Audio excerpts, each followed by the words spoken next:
In a sudden reversal, U.S. President Donald Trump announced that he is now considering sanctions and tariffs against Russia as it ramps up attacks against Ukraine. Trump made the announcement via Truth Social, pushing the two sides to reach a peace agreement, saying, quote, to Russia and Ukraine, get to the table right now before it's too late. But right now they're bombing the hell out of Ukraine, and I'm finding it more difficult, frankly, to deal with Ukraine.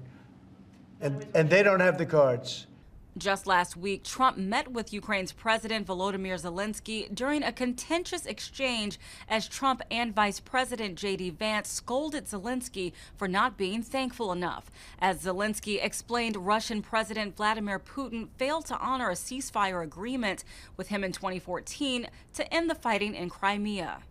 He killed our people and he didn't exchange prisoners. We signed the exchange of prisoners, but he didn't do it.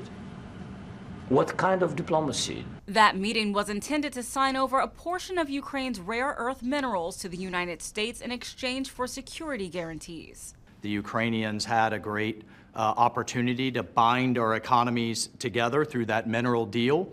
Unfortunately, that didn't go so well. Trump has been jockeying for Ukraine's mineral supply as a form of payback for the U.S.'s support.